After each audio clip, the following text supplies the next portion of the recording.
नमस्कार बच्चों, मैं Kanhaiya Yadav CBS classes for social science में आपका स्वागत करता हूं। आज की वीडियो के अंतर्गत हम लोग कक्षा 9 के भूगोल खंड में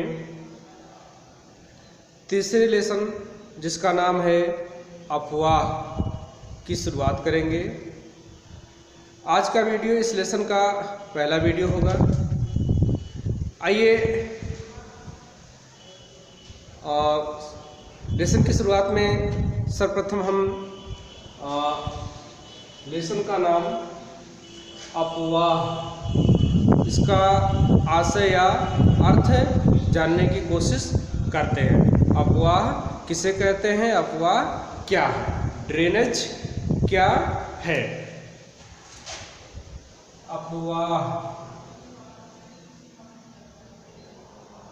अफवाह से आशय किसी क्षेत्र के, अफवाह से आशय, ड्रेनेज से आशय किसी क्षेत्र के नदी तंत्र की व्याख्या करने से है।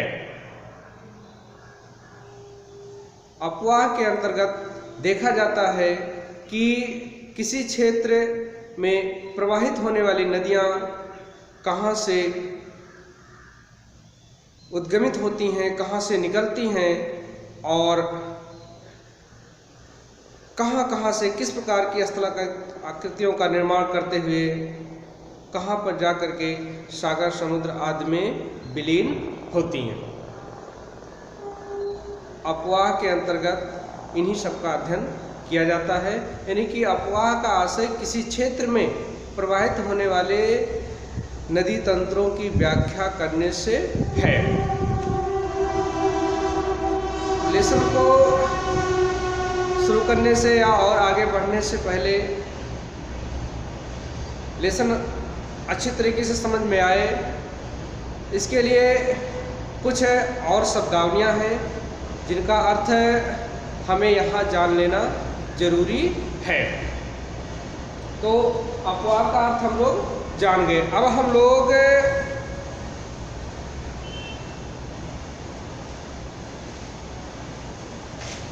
नदी तंत्र,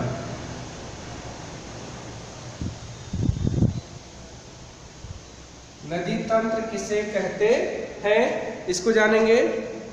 किसी क्षेत्र में प्रवाहित होने वाली मुख्य नदी और उसकी सहायक नदियां मिलकर के नदी तंत्र का निर्माण करती हैं, या किसी क्षेत्र में प्रवाहित होने वाली मुख्य नदी व उसकी सहायक नदियां उस क्षेत्र के नदी तंत्र का निर्माण करती हैं या उस क्षेत्र का नदी तंत्र कहलाती हैं। दूसरा अगला है अफवाह द्रोणी।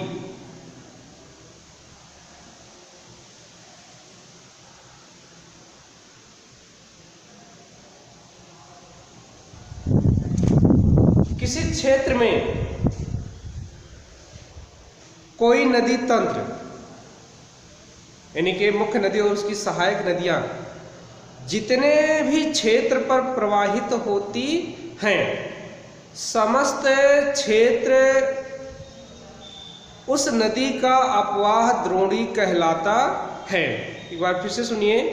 किसी क्षेत्र में मुख्य नदी और उसकी सहायक नदियां जितने क्षेत्रफल पर या जितने एरिए पर फ्लो होती हैं, प्रवाहित होती हैं, समस्त क्षेत्र उस नदी का अफवाह द्रोणी कहलाता है।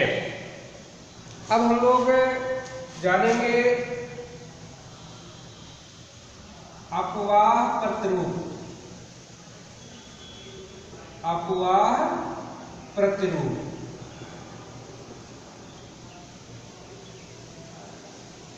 अफवाह प्रतिरूप से क्या है? देखिए, नदियां धरातल पर प्रवाहित होती हैं तो तमाम प्रकार की ज्यामितीय संरचना का निर्माण करती हैं। अलग अलग नदियाँ या अलग अलग क्षेत्रों की नदियाँ अलग अलग प्रकार के ज्यामितीय स्वरूपों का, रचनाओं का, आकृतियों का निर्माण करती हैं। नदियों के द्वारा निर्मित किए जाने वाले इस ज्यामितीय स्वरूप को अपवाह प्रतिरूप कहा जाता है।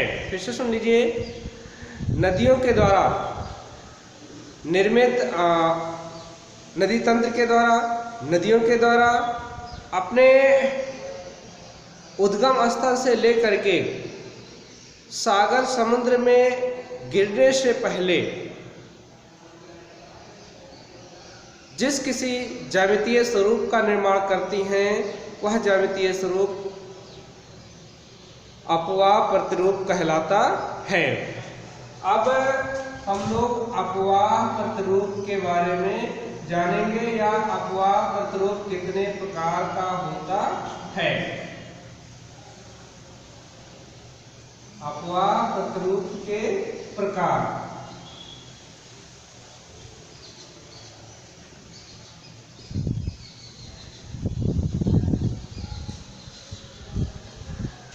देखिए, अपवाह प्रतिरूप कई प्रकार का होता है। यहाँ पर कुछ प्रमुख अपवाह प्रतिरूपों के बारे में बताया गया है। आइए उनको जानने की कोशिश करते हैं। नंबर 1 है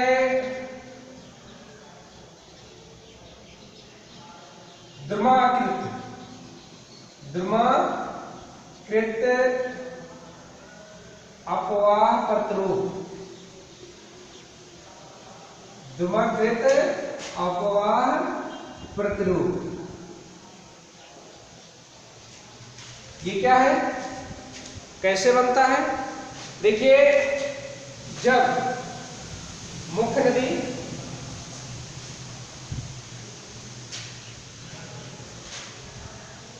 चलिए देखिए, जब मुख्य नदियों में उसकी सहायक नदियां इस प्रकार से आकर के मिलती हैं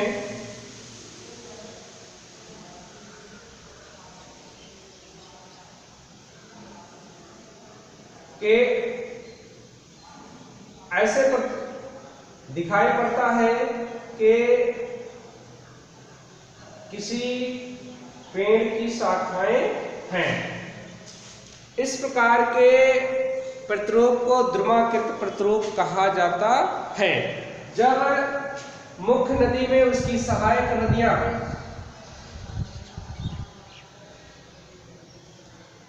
कई भागों से आकर के पेड़ की शाखाओं के रूप में मिलती हैं, तो इस प्रकार के प्रतिरूप को द्रुमाकृत प्रतिरूप कहा जाता है। अगला द्रुमाकृत प्रतिरूप के बाद में है जालीनुमा प्रतिरूप। दूसरा क्या है? जालीनुमा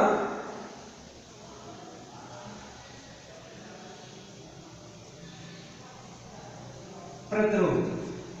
देखिए, जब किसी क्षेत्र में प्रवाहित होने वाली मुख्य नदियों में उसकी सहायक नदियां समकोण पर आकर के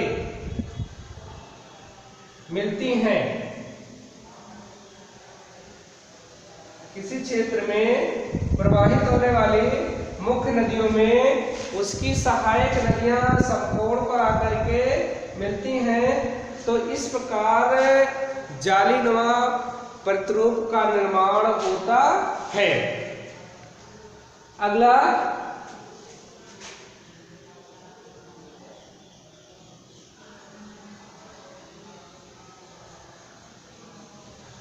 जो है वह है आयताकार प्रतिरूप।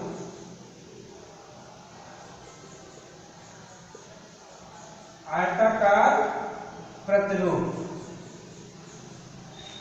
देखिए,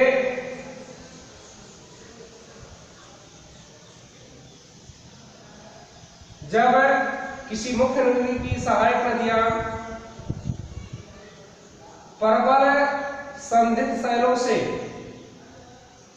होकर के प्रवाहित होती हैं।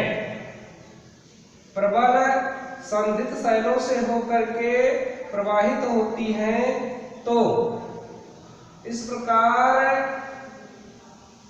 आयताकार प्रतिरूप का निर्माण होता है। इसके बाद है आर्य प्रतिरूप। क्या है? आर्य प्रतिरूप।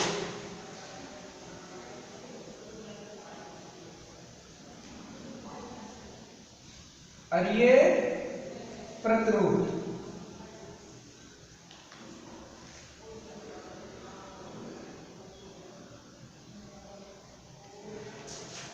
देखिए, आर्य प्रतिरूप का निर्माण उस क्षेत्र में होता है, उस स्थिति में होता है जहां पर किसी गोल पहाड़ी से नदियां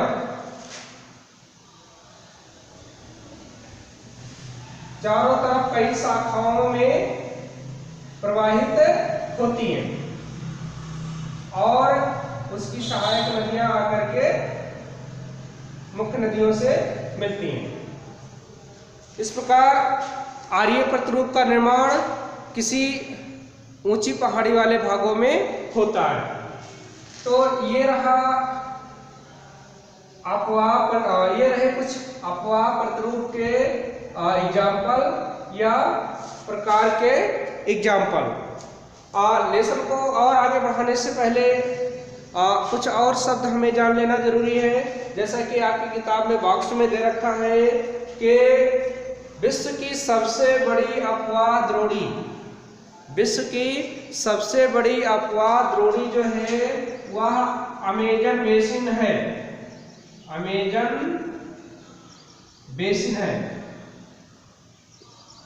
या अमेजन नदी है। विश्व में सबसे बड़े अपवाह प्रतिरूप का निर्माण कौन सी नदी करती है? अमेजन नदी। आप लोगों ने पढ़ा होगा कि विश्व की सबसे बड़ी नदी, तो उसका आंसर आप लोगों ने पढ़ा होगा नील नदी।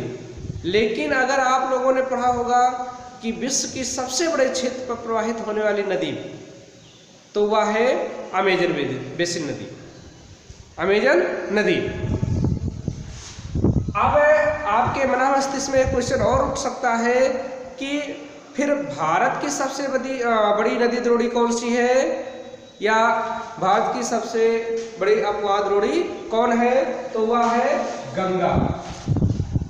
गंगा नदी भारत में, गंगा और उसकी सहायक नदियां भारत में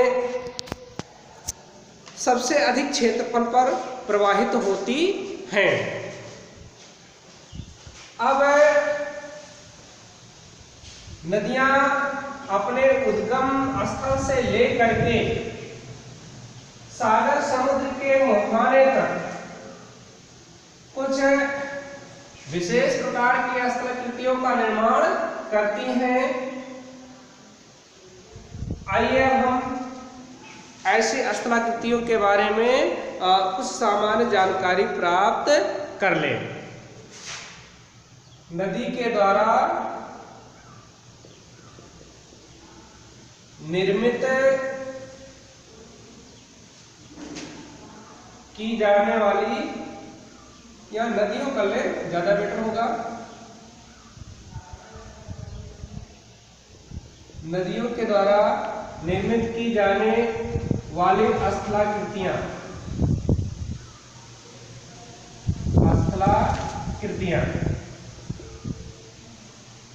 देखिए, नदियों की 3 अवस्थाएं होती है, नदियों की 3 स्टेज होती हैं। युवावस्था,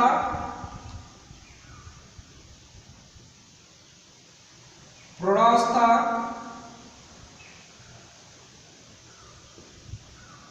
और वृद्धावस्था।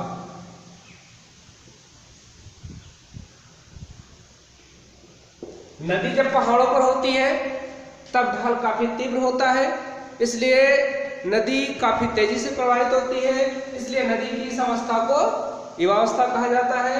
नदियां जब मैदानों में उतरती हैं तो ढाल मंद होने लगता है, जिससे नदियों की गति जो होती है प्रवाहित होने की मंद हो जाती है, इसलिए या कम हो जाती है, इसलिए इस अवस्था को पूर्णावस्था। और नदी जब अपने मुहाने के पास होती है तब ढाल काफी मंद हो जाता है, इसलिए नदी बहुत ही मंद गति से प्रवाहित होती है, इसलिए नदी की इस अवस्था को वृद्धावस्था कहा जाता है। नदियों के द्वारा अलग अलग अवस्थाओं में अलग अलग प्रकार की स्थलाकृतियों का निर्माण किया जाता है। आइए हम कुछ सामान्य आकृतियों के बारे में जानकारी प्राप्त करें। देखिए, नदियां जब पर्वतों पर, पहाड़ों पर होती हैं तब उनकी गति काफी तीव्र होती है ढाल तेज होने की वजह से, जिससे नदियां अपने तली को गहरा करती हैं, किनारों को नहीं, जिससे वी आकार की घाटी का निर्माण नदियां युवावस्था में या पर्वतीय भागों में करती हैं। और वी आकार के साथ साथ कभी कभी लंबवत ढाल वाली, स्थलाकृतियों का निर्माण करती हैं, जिन्हें गार्ज या कैनियन कहा जाता है। इसके बाद नदियां जब मैदानों में पहुंचती हैं तो उनका ढाल मंद होने लगता है, इसलिए नदियां जो है मोड़ बनाने लगती हैं। इस मोड़ को विसर्प या मियांडर कहा जाता है। विसर्प या नदी मोड़ या मियांडर कहा जाता है। कभी कभी नदियों में जल की मात्रा अधिक होने से नदियां पुनः अपने मार्ग पर सीधी प्रवाहित होने लगती हैं, जिससे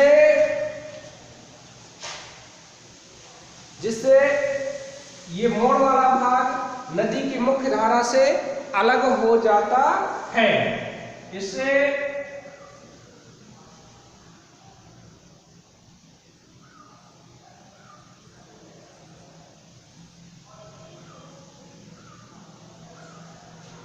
इस भाग में जल की सप्लाई बनी रहती है, इसलिए यह भाग, क्योंकि यह भाग मुख्य धारा से अलग हो चुका होता है, क्योंकि इसमें जल की सप्लाई बनी रहती है, जल स्थिर रहता है, इसलिए इस प्रकार झील का निर्माण हो जाता है। इस झील को गोखुर झील कहा जाता है। इस झील को गोखुर झील कहा जाता है और इस मोड़ को नदी मोड़ या विसर्प कहा जाता है। और नदियां जब वृद्धावस्था में पहुंचती हैं, यानी कि अपने मुहाने के पास पहुंचती हैं, तो ढाल काफी मंद हो चुका होता है, नदी की परिवहन शक्ति कम हो चुकी होती है, नदी अपने साथ लाए हुए अवसादों को बिल्कुल ढो पाने में सक्षम नहीं रह जाती है, इसलिए नदी जो है अपने साथ हल्के से हल्के लाए हुए कणों को भी निक्षेपित करना शुरू कर देती है। जब नदी के मार्ग में कण निक्षेपित हो जाते हैं, ये मार्ग क्योंकि नदी की प्रवाह शक्ति कम है, इसलिए जब मार्ग हल्का सा अवरुद्ध हो जाता है तो नदी जो है दूसरे मार्ग से फिर प्रवाहित होना शुरू कर देती है।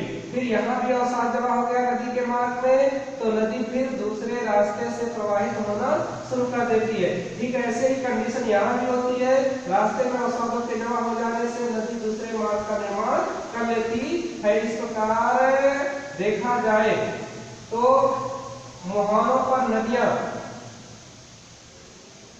त्रिभुजाकार मैदान का निर्माण करती हैं, या ग्रीक भाषा के डेल्टा अक्षर का निर्माण करती हैं, या डेल्टा अक्षर जैसे आकृति का निर्माण करती हैं। इसलिए मुहाने पर नदियों द्वारा बनाए गए इस स्थलाकृति को डेल्टा कहा जाता है, डेल्टा के नाम से जाना जाता है। और एक चीज आप लोग जान लीजिए कि विश्व का सबसे बड़ा जो नदी डेल्टा है वह सुंदरबन डेल्टा है, जो कि गंगा और ब्रह्मपुत्र नदियों के द्वारा निर्मित किया गया है।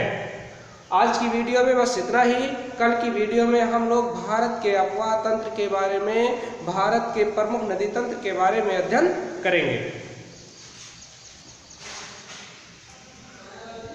जी सर।